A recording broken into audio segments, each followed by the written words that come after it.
Iginit ng ilang kongresistang hindi dapat nakabatay sa political pressure o sabi-sabi ang anumang hakbang para sa isang impeachment complaint. Yan ang ulat ni Vel Custodio. Dapat suportado ng ebidensya at hindi lamang press release. Giit yan ni House Deputy Speaker Paulo Ortega V.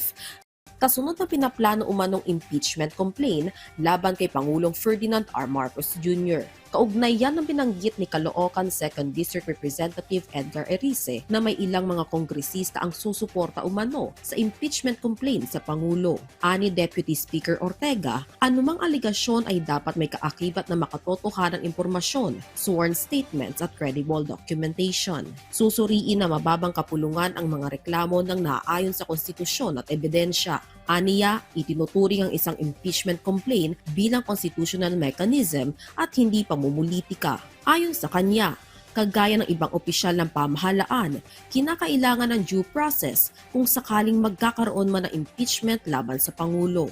Ayon naman kay Bataan 1st District Representative Tony Roman, walang bulong-bulungan o haka-haka patungkol sa pinaplano umanong impeachment complaint ng ilang mga kongresista laban kay Pangulong Marcos Jr. Walang bulungan sa hanay ng mga congressman eh. This is just my personal take, ano.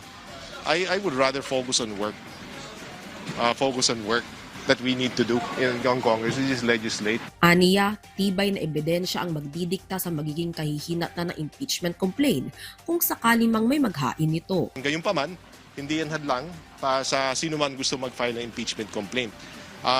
In the end, yung lakas ng isang impeachment complaint ay nakabatay sa ebidensya. Kung walang ebidensya, ay walang pupunta yung impeachment. Binigyang diin naman ni House Committee on Higher and Technical Education Chairperson Jude Asidre na ang anumang tangkang impeachment laban sa Pangulo ay dapat na mahigpit na nakabatay sa konstitusyon at hindi sa mga espekulasyon o naratibong may bahid ng politika. Ayon kay Asidre, kinakailangan tumugon sa mahigpit na pamantayang konstitusyonal at ebidensya ang impeachment sa Pangulo. Paglilinaw niya na walang formal na impeachment complaint na inihain o pinag-uusapan sa House of Representatives. Paalala ni Representative Asidre na iwasan ang mga haka-haka at tumalakay lamang sa mga beripikadong dokumento at tamang proseso.